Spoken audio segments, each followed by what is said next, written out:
PSC Malayalam ചാനലിലേക്ക് എല്ലാവർക്കും സ്വാഗതം. ഇന്ന് നമ്മൾ ചർച്ച ചെയ്യുന്നത് ഒക്ടോബർ 25 തൊഴിൽ വാർത്തയിലെ കറണ്ട് അഫയേഴ്സാണ്. നമുക്ക് പോയിന്റിലേക്ക് കിടക്കാം.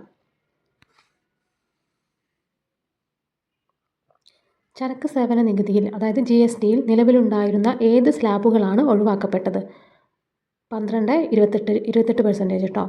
ചരക്ക് സേവന നികുതി അതായത് GSTയിൽ നിലവിലുണ്ടായിരുന്ന ഏത് സ്ലാബുകളാണ് ഒഴിവാക്കപ്പെട്ടത്? 12, 28%. ഭൂരിപക്ഷം സാധനങ്ങളെയും സേവനങ്ങളെയും 5, 18 സ്ലാബിലേക്ക് മാറ്റി. ഭൂരിപക്ഷം സാധനങ്ങളെയും സേവനങ്ങളെയും 5, 18 സ്ലാബിലേക്ക് മാറ്റി. 5%, 12%, 18%, 28% എന്നിങ്ങനെ 4 GST നികുതി സ്ലാബുകളാണ് ഉണ്ടായിരുന്നത്. ഇപ്പോൾ 5, 18% നിരക്കുകളിലുള്ള 2 പ്രധാന സ്ലാബുകളേ ഉള്ളൂ. അപ്പോൾ 5%, 12%, 18%, 28% എന്നിങ്ങനെ 4 GST നികുതി സ്ലാബുകളാണ് ഉണ്ടായിരുന്നത്. ഇപ്പം അത് 5, 18% നിരക്കിലുള്ള 2 പ്രധാന സ്ലാബുകളേ ഉള്ളൂ. എന്നാൽ ആഡംബര വസ്തുക്കൾ, പുകയില തുടങ്ങിയവയ്ക്ക് 40% നികുതി ഈടാക്കുന്നുണ്ട്. അപ്പോൾ ആഡംബര വസ്തുക്കൾക്കും പുകയിലയ്ക്കും 40% നികുതി ഈടാക്കുന്നുണ്ട്. സ്വാതന്ത്ര്യദിന പ്രസംഗത്തിൽ പ്രധാനമന്ത്രി നരേന്ദ്രമോദി പ്രഖ്യാപിച്ച നികുതി പരിഷ്കാരത്തിന് GST കൗൺസിൽ യോഗം അംഗീകാരം നൽകുകയായിരുന്നു. സ്വാതന്ത്ര്യദിന പ്രസംഗത്തിൽ പ്രധാനമന്ത്രി നരേന്ദ്രമോദി പ്രഖ്യാപിച്ച നികുതി പരിഷ്കാരത്തിന് GST കൗൺസിൽ യോഗം അംഗീകാരം നൽകുകയായിരുന്നു. പുതിയ നിരക്കുകൾ സെപ്റ്റംബർ 22 പ്രാബല്യത്തിൽ വരുന്നത് കേട്ടോ. അപ്പോൾ പുതിയ നിരക്കുകൾ സെപ്റ്റംബർ 22 പ്രാബല്യത്തിൽ വന്നു. ഷാങ്ഹായ് സഹകരണ സംഘടനയുടെ അതായത് SCO എത്രാമത്തെ വാർഷിക ഉച്ചകോടിയാണ് ചൈനയിലെ ടിയാൻജിനിൽ അടുത്തിടെ നടന്നത്? 25ാമത്തെ കേട്ടോ. ഷാങ്ഹായ് സഹകരണ സംഘടനയുടെ SCOയുടെ എത്രാമത്തെ വാർഷിക ഉച്ചകോടിയാണ് ചൈനയിലെ ടിയാൻജിനിൽ അടുത്തിടെ നടന്നത്? 25ാമത്തെ. China, Russia, Kazakhstan, Kyrgyzstan, Tajikistan, Uzbekistan എന്നിവ ചേർന്ന് 2001 രൂപവൽക്കരിച്ച യുറേഷ്യൻ സംഘടനയാണിത്. പിന്നീട് ഇന്ത്യ, പാകിസ്ഥാൻ, ഇറാൻ, ബലാറസ് എന്നിവയും അംഗങ്ങളായി. China, Russia, Kazakhstan, Kyrgyzstan, Tajikistan, Uzbekistan എന്നിവ ചേർന്ന് 2001 രൂപവൽക്കരിച്ച യുറേഷ്യൻ സംഘടനയാണ് ഇത്. പിന്നീട് ഇന്ത്യ, പാകിസ്ഥാൻ, ഇറാൻ, ബലാറസ് എന്നിവയും അംഗങ്ങളായി. 2025 മാഗ്സസെ പുരസ്കാരം ലഭിച്ച ഇന്ത്യൻ സംഘടന എഡ്യൂക്കേറ്റ് ഗേൾസ് ഗ്ലോബലി. 2025 മാഗ്സസെ പുരസ്കാരം ലഭിച്ച ഇന്ത്യൻ സംഘടനയാണ് എഡ്യൂക്കേറ്റ് ഗേൾസ് ഗ്ലോബലി. പിന്നാക്ക ഗ്രാമങ്ങളിലെ പെൺകുട്ടികൾക്ക് വിദ്യാഭ്യാസം നൽകൽ ലക്ഷ്യമാക്കി പ്രവർത്തിക്കുന്ന സന്നദ്ധ സംഘടനയാണിത് കേട്ടോ. അപ്പോൾ ഇത് എഡ്യൂക്കേറ്റ് ഗേൾസ് ഗ്ലോബലി. പിന്നാക്ക ഗ്രാമങ്ങളിലെ പെൺകുട്ടികൾക്ക് വിദ്യാഭ്യാസം നൽകൽ ലക്ഷ്യമാക്കി പ്രവർത്തിക്കുന്ന സന്നദ്ധ സംഘടനയാണിത്. ഈ പുരസ്കാരം ലഭിക്കുന്ന ആദ്യ ഇന്ത്യൻ സംഘടന കൂടിയാണിത് കേട്ടോ.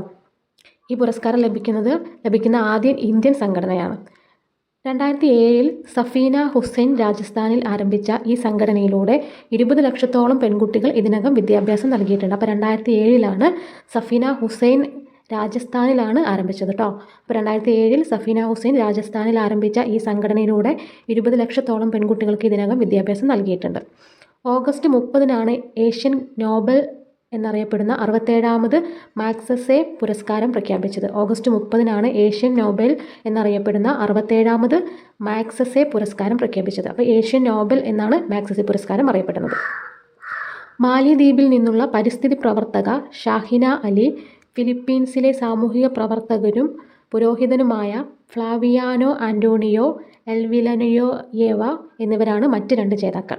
അപ്പോൾ മാലദ്വീപിൽ നിന്നുള്ള പരിസ്ഥിതി പ്രവർത്തക ഷാഹിന അലി, ഫിലിപ്പീൻസിലെ സാമൂഹ്യ പ്രവർത്തകനും പുരോഹിതനുമായ ഫ്ലാവിയാനോ ആൻ്റോണിയോ എൽവിലനോയേവ എന്നിവരാണ് മറ്റ് 2 ജേതാക്കൾ. ഏഷ്യൻ ജനതയ്ക്കു വേണ്ടി നിസ്വാർത്ഥ സേവനങ്ങൾ പരിഗണിച്ചാണ് ഫിലിപ്പീൻസ് മുൻ പ്രസിഡന്റ് രമൺ മാഗ്സസെയുടെ പേരിൽ എല്ലാ വർഷവും പുരസ്കാരം നൽകുന്നത്. അപ്പോൾ ഏഷ്യൻ ജനതയ്ക്ക് വേണ്ടിയുള്ള നിസ്വാർത്ഥ സേവനങ്ങൾ പരിഗണിച്ചിട്ടാണ് ഫിലിപ്പീൻസ് മുൻ പ്രസിഡന്റ് രമൺ മാഗ്സസെയുടെ പേരിൽ എല്ലാ വർഷവും പുരസ്കാരം നൽകുന്നത്. അടുത്തിടെ അന്തരിച്ച ജോർജിയോ അർമാനി 91 വയസ്സ് ഏതു നിലയിൽ പ്രസിദ്ധനായ വ്യക്തിയാണ്? വിഖ്യാത ഇറ്റാലിയൻ ഫാഷൻ ഡിസൈനർ. അടുത്തിടെ അന്തരിച്ച ജോർജിയോ അർമാനി 91 വയസ്സ് ഏതു നിലയിൽ പ്രസിദ്ധനായ വ്യക്തിയാണ്? വിഖ്യാത Italian fashion designer. King Giorgio എന്നറിയപ്പെട്ട അദ്ദേഹം അർമാനി എക്സ്ചേഞ്ച് ഗ്രൂപ്പിൻ്റെ സ്ഥാപകനുമാണ്. ഇദ്ദേഹത്തെ കിങ് ജോർജിയോ എന്നാണ് അറിയപ്പെടുന്നത്. ഇദ്ദേഹം അർമാനി എക്സ്ചേഞ്ച് ഗ്രൂപ്പിൻ്റെ സ്ഥാപകനുമാണ്. ഇന്ത്യയിലെ ആദ്യ ഹൈഡ്രജൻ തീവണ്ടി നിർമ്മിച്ചത് എവിടെയാണ്? പെരമ്പൂർ ഇൻ്റഗ്രൽ കോച്ച് ഫാക്ടറി, ചെന്നൈയിൽ കേട്ടോ. ഇന്ത്യയിലെ ആദ്യ ഹൈഡ്രജൻ തീവണ്ടി നിർമ്മിച്ചത് എവിടെയാണ്? പെരമ്പൂർ ഇൻ്റഗ്രൽ കോച്ച് ഫാക്ടറി, ചെന്നൈയിൽ. അടുത്തിടെ ഇറാനുമായുള്ള നയതന്ത്ര ബന്ധം വിച്ഛേദിച്ച രാജ്യമാണ് ഓസ്ട്രേലിയ. അടുത്തിടെ ഇറാനുമായുള്ള നയതന്ത്ര ബന്ധം വിച്ഛേദിച്ച രാജ്യമാണ് ഓസ്ട്രേലിയ. രാജ്യത്ത് ജൂത വിരുദ്ധാക്രമണങ്ങൾ നടക്കുന്നുവെന്നാരോപിച്ച് ഇറാൻ്റെ സ്ഥാനപതിയെ പുറത്താക്കുകയായിരുന്നു. രാജ്യത്ത് ജൂതവിരുദ്ധ അക്രമങ്ങൾ നടക്കുന്നുവെന്നാരോപിച്ച് ഇറാൻ്റെ സ്ഥാനപതിയെ പുറത്താക്കുകയായിരുന്നു. ഓഡിറ്റ് ബ്യൂറോ ഓഫ് സർക്കുലേഷൻ്റെ ABC chairman Karunesh Bajaj. Audit bureau of സർക്കുലേഷൻ്റെ ചെയർമാനാണ് കരുണേഷ് ബജാജ്. ITC ലിമിറ്റഡിൻ്റെ എക്സിക്യൂട്ടീവ് വൈസ് പ്രസിഡൻ്റാണ് ഇദ്ദേഹം. കരുണേഷ് ബജാജ് കേട്ടോ. ഇദ്ദേഹം ITC ലിമിറ്റഡിൻ്റെ എക്സിക്യൂട്ടീവ് വൈസ് പ്രസിഡൻ്റാണ്. കേരളത്തിലെ ആദ്യ വനിതാ ഫോറൻസിക് സർജൻ ഈയിടെ അന്തരിച്ചു. അദ്ദേഹത്തിൻ്റെ പേര് ഡോക്ടർ ഷേർലി വാസു, 68 വയസ്സ് കേട്ടോ. കേരളത്തിലെ ആദ്യത്തെ വനിതാ ഫോറൻസിക് സർജൻ ഈയിടെ അന്തരിച്ചു. അദ്ദേഹത്തിൻ്റെ പേര് ഡോക്ടർ ഷേർലി വാസു, 68 വയസ്സ്. വിവാദം സൃഷ്ടിച്ച ഒട്ടേറെ കൊലക്കേസുകൾക്ക് തുമ്പുണ്ടാക്കിയിട്ടുണ്ട് ഇദ്ദേഹം. പോസ്റ്റ്മോർട്ടം ടേബിൾ എന്ന പുസ്തകത്തിൻ്റെ രചയിതാവാണ് ഇദ്ദേഹം. അപ്പോൾ ഡോക്ടർ ഷേർലി വാസു ആണ് പോസ്റ്റ്മോർട്ടം ടേബിൾ എന്ന പുസ്തകത്തിൻ്റെ രചയിതാവ്. ഓൺലൈനിലൂടെ കത്തോലിക്ക വിശ്വാസം പ്രചരിപ്പിച്ചതിന് വിശുദ്ധ പദവി നേടിയത് കാർലോ അക്യൂട്ടിക്സ്. ഓൺലൈനിലൂടെ കത്തോലിക്ക വിശ്വാസം പ്രചരിപ്പിച്ചതിന് വിശുദ്ധ പദവി നേടിയത് കാർലോ അക്യൂട്ടിക്സ്. സഭയിലെ ആദ്യ മിലേനിയൽ വിശുദ്ധനാണ്. 2006 15-ാം വയസ്സിൽ രക്താർബുദ ബാധിതനായിട്ടാണ് അന്തരിച്ച അക്യൂട്ടിക്സ്. സഭയിലെ ആദ്യ മിലേനിയൽ വിശുദ്ധനാണ്. 2006 15-ാം വയസ്സിൽ രക്താർബുദ ബാധിതനായി അന്തരിച്ച അക്യൂട്ടിക്സ്.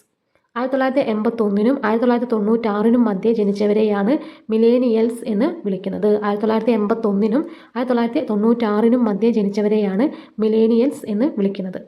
സൈബർ അപ്പസ്തോലൻ എന്ന് വിളിപ്പേരുള്ള അക്യൂട്ടസിനെ 2020-ൽ വാഴ്ത്തപ്പെട്ടവനാക്കിയിരുന്നു. സൈബർ അപ്പസ്തോലൻ എന്ന് വിളിപ്പേരുള്ള അക്യൂട്ടസിനെ 2020-ൽ വാഴ്ത്തപ്പെട്ടവനാക്കിയിരുന്നു.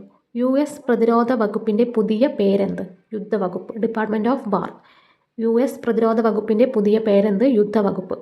1789 മുതൽ രണ്ടാം ലോക മഹായുദ്ധം അവസാനിക്കും വരെ പ്രതിരോധ വകുപ്പിൻ്റെ പേര് യുദ്ധവകുപ്പ് എന്നായിരുന്നു. 1789 മുതൽ രണ്ടാം ലോക മഹായുദ്ധം അവസാനിക്കും വരെ പ്രതിരോധ വകുപ്പിൻ്റെ പേര് യുദ്ധവകുപ്പ് എന്നായിരുന്നു. 1947-ൽ പ്രസിഡന്റ് ഹാരി എസ് ട്രൂമാണ് വകുപ്പിൻ്റെ പേര് മാറ്റിയത് കേട്ടോ. അപ്പോൾ 1947-ൽ പ്രസിഡന്റ് ഹാരി എസ് ട്രൂമാണ് വകുപ്പിൻ്റെ പേര് മാറ്റിയത്.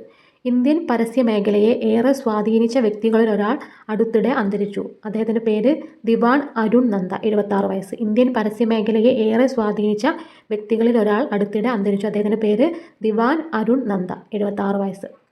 1973-ൽ റീഡിഫ്യൂഷൻ എന്ന പരസ്യ ഏജൻസിയുടെ സഹസ്ഥാപകനായിരുന്നു ഇദ്ദേഹം. 1973-ൽ റീഡിഫ്യൂഷൻ എന്ന പരസ്യ ഏജൻസിയുടെ സഹസ്ഥാപകനായി റിൻ, എവറഡി, കോൾഗേറ്റ്, എയർടെൽ തുടങ്ങിയവയുടെ പരസ്യങ്ങൾ ഒരുക്കി. റിൻ, എവറഡി, കോൾഗേറ്റ്, എയർടെൽ തുടങ്ങിയവയുടെ പരസ്യങ്ങൾ ഒരുക്കി. ഏഷ്യ കപ്പ് ഹോക്കിയിൽ ഏത് രാജ്യത്തെ തോൽപ്പിച്ചാണ് ഇന്ത്യ കിരീടം വീണ്ടെടുത്തത്? ദക്ഷിണ കൊറിയ. ഏഷ്യ കപ്പ് ഹോക്കിയിൽ ഏത് രാജ്യത്തെ തോൽപ്പിച്ചാണ് ഇന്ത്യ കിരീടം വീണ്ടെടുത്തത്? ദക്ഷിണ കൊറിയ. ബീഹാറിലെ രാജ്ഗിറിൽ നടന്ന ഫൈനൽ മത്സരത്തിൽ നിലവിലെ ചാമ്പ്യന്മാരായ ദക്ഷിണ കൊറിയയാണ് തകർത്തത്. ബീഹാറിലെ രാജ്ഗിറിൽ നടന്ന ഫൈനൽ മത്സരത്തിൽ നിലവിലെ ചാമ്പ്യന്മാരായ ദക്ഷിണ കൊറിയയാണ് തകർത്തത്. അപ്പോൾ ബീഹാറിലെ രാജ്ഗിറിൽ ആണ് ഫൈനൽ നടന്നത് എന്നുള്ളത് ഓർക്കട്ടോ. ഏഷ്യ കപ്പിൽ ഇന്ത്യയുടെ 4ാം കിരീടമാണിത് കേട്ടോ. ഏഷ്യ കപ്പിൽ ഇന്ത്യയുടെ 4ാം കിരീടമാണിത്.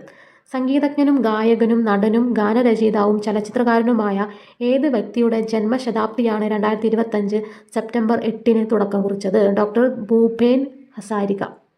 സംഗീതജ്ഞനും ഗായകനും നടനും ഗാനരചയിതാവും ചലച്ചിത്രകാരനുമായ ഏത് വ്യക്തിയുടെ ജന്മശതാബ്ദിക്കാണ് 2025 സെപ്റ്റംബർ 8-ന് തുടക്കം കുറിച്ചത്? ഡോക്ടർ ഭൂപേൻ ഹസാരിക. 1926 സെപ്റ്റംബർ 8-ന് അസമിലെ ബ്രഹ്മപുത്ര നദീതീരത്തുള്ള സാദിയയിൽ ജനിച്ചു ഇദ്ദേഹം കേട്ടോ. 1926 സെപ്റ്റംബർ 8-ന് അസമിലെ ബ്രഹ്മപുത്ര നദീതീരത്തുള്ള സാദിയയിൽ ജനിച്ചു. ആ ദിവസം മുതലാണ് ജന്മശതാബ്ദി സെപ്റ്റംബർ 8-ന് തുടക്കം കുറിച്ചത് കേട്ടോ ജന്മശതാബ്ദി ആഘോഷങ്ങൾക്ക്. 2011 നവംബർ 5-നാണ് ഇദ്ദേഹം അന്തരിച്ചത് കേട്ടോ. 2011 നവംബർ 5-ന് ഇദ്ദേഹം അന്തരിച്ചു. പത്മശ്രീ മുതൽ ഭാരതരത്നം, അതായത് മരണാനന്തരം 2019-ലാണ് ഭാരതരത്നം ലഭിക്കുന്നത്. അപ്പോൾ പത്മശ്രീ മുതൽ ഭാരതരത്നം വരെയുള്ള ബഹുമതികളും ദാദാ സാഹേബ് ഫാൽക്കെ പുരസ്കാരം 1992-ലും ഇദ്ദേഹം നേടി. അപ്പോൾ പത്മശ്രീ മുതൽ ഭാരതരത്നം വരെയുള്ള ബഹുമതികളും ദാദാ സാഹേബ് ഫാൽക്കെ പുരസ്കാരം 1992-ലും ഇദ്ദേഹത്തിന് ലഭിച്ചു. 1967 മുതൽ 72 കാലത്ത് അസം നിയമസഭയിലെ സ്വതന്ത്ര അംഗമായിരുന്നു. 2004-ൽ BJP സ്ഥാനാർത്ഥിയായി ഗുവാഹട്ടി ലോക്സഭാ മണ്ഡലത്തിൽ മത്സരിച്ചുവെങ്കിലും പരാജിതനായി. 1967-72 കാലത്ത് അസം നിയമസഭയിലെ സ്വതന്ത്ര അംഗമായിരുന്നു. 2004-ൽ BJP സ്ഥാനാർത്ഥിയായി ഗുവാഹട്ടി ലോക്സഭാ മണ്ഡലത്തിൽ മത്സരിച്ചുവെങ്കിലും പരാജിതനായി. സുധാകാന്ത, അതായത് രാപ്പാടി, ബ്രഹ്മപുത്രയുടെ പാട്ടുകാരൻ എന്നിങ്ങനെ അറിയപ്പെടുന്നു കേട്ടോ. സുധാകാന്ത, അതായത് അതിൻ്റെ രാപ്പാടി, ബ്രഹ്മപുത്രയുടെ പാട്ടുകാരൻ എന്നിങ്ങനെ ഇദ്ദേഹത്തെ അറിയപ്പെടുന്നു. ഒരു മാസത്തിനുള്ളിൽ ഏത് രാജ്യത്താണ് 2 പ്രധാനമന്ത്രിമാർ തുടർച്ചയായി രാജിവെച്ചത്? ഫ്രാൻസിൽ. ഒരു മാസത്തിനുള്ളിൽ ഏത് രാജ്യത്താണ് 2 പ്രധാനമന്ത്രിമാർ തുടർച്ചയായി രാജിവെച്ചത്? ഫ്രാൻസ്. 2024 ഡിസംബർ 13-ന് ചുമതലയേറ്റ ഫ്രാൻസോ ബെയ്റോ അദ്ദേഹം തന്നെ അവതരിപ്പിച്ച വിശ്വാസ പ്രമേയത്തിൽ സഖ്യകക്ഷികൾ പിന്തുണയ്ക്കാതിരുന്നതിനാൽ 2025 സെപ്റ്റംബർ 9-ന് പുറത്തായി. 2024 ഡിസംബർ 13-ന് ചുമതലയേറ്റ ഫ്രാൻസോ ബെയ്റോ അദ്ദേഹം തന്നെ അവതരിപ്പിച്ച വിശ്വാസ പ്രമേയത്തിൽ സഖ്യകക്ഷികൾ പിന്തുണയ്ക്കാതിരുന്നതിനാൽ 2025 സെപ്റ്റംബർ 9-ന് പുറത്തായി. പിൻഗാമിയായി വന്ന സെബാസ്റ്റ്യൻ ലെക്കോർണു 26 ദിവസങ്ങൾക്ക് ശേഷം പടിയിറങ്ങി. പിൻഗാമിയായി വന്നത് സെബാസ്റ്റ്യൻ ലെക്കോർണു 26 ദിവസങ്ങൾക്ക് ശേഷം പടിയിറങ്ങി. പുതിയ മന്ത്രിസഭാ അംഗങ്ങളെ പ്രഖ്യാപിച്ച് മണിക്കൂറുകൾക്കുള്ളിലായിരുന്നു രാജിവെച്ചത്. അപ്പോൾ പുതിയ മന്ത്രിസഭാ അംഗങ്ങളെ പ്രഖ്യാപിച്ച് മണിക്കൂറുകൾക്കുള്ളിലാണ് രാജിവെച്ചത് കേട്ടോ. റഷ്യൻ പ്രസിഡന്റ് വ്ളാദിമിർ പുതിൻ്റെ ജീവിതകഥ ആധാരമാക്കി പുറത്തിറങ്ങിയ ചലച്ചിത്രമാണ് the wizard of Kremlin. Russian president Vladimir പുതിൻ്റെ ജീവിതകഥ ആധാരമാക്കി പുറത്തിറങ്ങിയ ചലച്ചിത്രമാണ് the wizard of Kremlin. Giuliano da Empoli രചിച്ച, അത് 2022 അതേ പേരിലുള്ള നോവലിനെ ആധാരമാക്കിയുള്ള സിനിമ സംവിധാനം ചെയ്തത് ഒലിവർ അസായസ് ആണ്. ഗിയുലിയാനോ ഡ എംപോളി രചിച്ച 2022 രചിച്ചതാണ്. അതേ പേരിലുള്ള നോവലിനെ ആധാരമാക്കിയുള്ള സിനിമ സംവിധാനം ചെയ്തത് ഒലിവർ അസായസ് ആണ്. പുതിൻ്റെ വേഷം അവതരിപ്പിച്ചത് ഇംഗ്ലീഷ് നടൻ ജൂഡ് ലോ. സാമൂഹിക മാധ്യമങ്ങൾ നിരോധിച്ചതിൻ്റെ പേരിൽ ജൻസിൻ വിപ്ലവം എന്ന പേരിൽ യുവാക്കൾ ഭരണവിരുദ്ധ പ്രക്ഷോഭം നടത്തിയ രാജ്യം നേപ്പാൾ. സാമൂഹിക മാധ്യമങ്ങൾ നിരോധിച്ചതിൻ്റെ പേരിൽ ജൻസിൻ വിപ്ലവം എന്ന പേരിൽ യുവാക്കൾ ഭരണവിരുദ്ധ പ്രക്ഷോഭം നടത്തിയ രാജ്യം നേപ്പാൾ. IT മന്ത്രാലയത്തിൽ രജിസ്റ്റർ ചെയ്തില്ലെന്ന് ചൂണ്ടിക്കാട്ടിയാണ് ഫേസ്ബുക്ക്, ഇൻസ്റ്റഗ്രാം, വാട്സപ്പ് ഉൾപ്പെടെ 26 സാമൂഹിക മാധ്യമങ്ങൾ നേപ്പാൾ സർക്കാർ നിരോധിച്ചത്. IT മന്ത്രാലയത്തിൽ രജിസ്റ്റർ ചെയ്തില്ലെന്ന് ചൂണ്ടിക്കാട്ടിയാണ് ഫേസ്ബുക്ക്, ഇൻസ്റ്റഗ്രാം, വാട്സപ്പ് ഉൾപ്പെടെ 26 സാമൂഹിക മാധ്യമങ്ങൾ നേപ്പാൾ സർക്കാർ നിരോധിച്ചത്. പ്രക്ഷോഭത്തെ തുടർന്ന് പ്രധാനമന്ത്രി KP ശർമ്മ ഒലി രാജിവെച്ചു. മുൻ സുപ്രീം കോടതി ചീഫ് ജസ്റ്റിസ് സുശീല കാർക്കിയാണ് ഇടക്കാല പ്രധാനമന്ത്രിയായത് കേട്ടോ. പ്രക്ഷോഭത്തെ തുടർന്ന് പ്രധാനമന്ത്രി KP ശർമ്മ ഒലി രാജിവെച്ചു. മുൻ സുപ്രീം കോടതി ചീഫ് ജസ്റ്റിസ് സുശീല കാർക്കിയാണ് ഇടക്കാല പ്രധാനമന്ത്രി. ലോക സാക്ഷരതാ ദിനം എന്നാണ്? സെപ്റ്റംബർ 8. ലോക സാക്ഷരതാ ദിനം എന്നാണ്? September 8. Promoting literacy in the digital എറ എന്നാണ് 2025-ലെ പ്രമേയം. ലോക സാക്ഷരതാ ദിനത്തിൻ്റെ 2025-ലെ പ്രമേയം promoting literacy in the digital എറ എന്നതാണ്. ISRO വികസിപ്പിച്ച ആദ്യ ഇന്ത്യൻ നിർമ്മിത മൈക്രോ ചിപ്പ് വിക്രം 32. ISRO വികസിപ്പിച്ച ആദ്യ ഇന്ത്യൻ നിർമ്മിത മൈക്രോ ചിപ്പ് വിക്രം 32. ഇന്ത്യയുടെ എത്രാമത്തെ ഉപരാഷ്ട്രപതിയാണ് 2025 സെപ്റ്റംബർ 12-ന് ചുമതലയേറ്റ CP രാധാകൃഷ്ണൻ? 15ാമത്തെ. ഇന്ത്യയുടെ എത്രാമത്തെ ഉപരാഷ്ട്രപതിയാണ് 2025 സെപ്റ്റംബർ 12-ന് ചുമതലയേറ്റ CP രാധാകൃഷ്ണൻ? 15ാമത്തെ. പ്രതിപക്ഷത്തിൻ്റെ സംയുക്ത സ്ഥാനാർത്ഥിയും മുൻ സുപ്രീം കോടതി ജഡ്ജിയുമായ B സുദർശൻ റെഡ്ഡിയെ 152 വോട്ടുകൾക്കാണ് പരാജയപ്പെടുത്തിയത്. പ്രതിപക്ഷത്തിൻ്റെ സംയുക്ത സ്ഥാനാർത്ഥിയും മുൻ സുപ്രീം കോടതി ജഡ്ജിയുമായ B സുദർശൻ റെഡ്ഡിയെ 152 വോട്ടുകൾക്കാണ് പരാജയപ്പെടുത്തിയത്. തമിഴ്നാട് തിരുപ്പൂർ സ്വദേശിയാണ് ഇദ്ദേഹം കേട്ടോ. തമിഴ്നാട് തിരുപ്പൂർ സ്വദേശിയാണ്. ജാർഖണ്ഡ് ഗവർണറായിരുന്നു. 2023-24 ജാർഖണ്ഡ് ഗവർണറായിരുന്നു. തെലങ്കാന, പുതുച്ചേരി എന്നിവയുടെ ചുമതലയും വഹിച്ചിരുന്നു. മഹാരാഷ്ട്ര ആയിരിക്കവെയാണ് ഉപരാഷ്ട്രപതിയായി തിരഞ്ഞെടുക്കപ്പെട്ടത്. അപ്പോൾ ജാർഖണ്ഡ് ഗവർണറായിരുന്നു 2023-24 കാലഘട്ടത്തിൽ. തെലങ്കാന, പുതുച്ചേരി എന്നിവയുടെ ചുമതലയും വഹിച്ചിരുന്നു. മഹാരാഷ്ട്ര ഗവർണറായിരിക്കവെയാണ് ഉപരാഷ്ട്രപതിയായിട്ട് തിരഞ്ഞെടുക്കപ്പെട്ടത്. ഉപരാഷ്ട്രപതി പദവിയിൽ 2 വർഷം ബാക്കി നിൽക്കെ ജഗദീപ് ധൻകർ രാജിവെച്ചതിനെ തുടർന്നാണ് തിരഞ്ഞെടുപ്പ് വേണ്ടി വന്നത്. ഉപരാഷ്ട്രപതി പദവിയിൽ 2 വർഷം ബാക്കി നിൽക്കെ ജഗദീപ് ധൻകർ രാജിവെച്ചതിനെ തുടർന്നാണ് തിരഞ്ഞെടുപ്പ് വേണ്ടി വന്നത്. ഇത്രയാണ് ഇന്നത്തെ വീഡിയോയിൽ നമ്മൾ ഉൾപ്പെടുത്തിയിട്ടുള്ളത്. ഒക്ടോബർ 25-ലുള്ള തൊഴിൽ വാർത്തയിലുള്ള എല്ലാ കറണ്ട് അഫയേഴ്സും ഇന്നത്തെ ഒറ്റ വീഡിയോയിൽ നമ്മൾ ഉൾപ്പെടുത്തിയിട്ടുണ്ട്. അപ്പോൾ നിങ്ങൾക്ക് വീഡിയോ കാണുക, കണ്ട് ഇഷ്ടപ്പെട്ട ലൈക്ക് ചെയ്യുക, ഷെയർ ചെയ്യുക, സബ്സ്ക്രൈബ് ചെയ്യുക, നിങ്ങളുടേതായ സജഷൻസും അറിയിക്കാം. താങ്ക്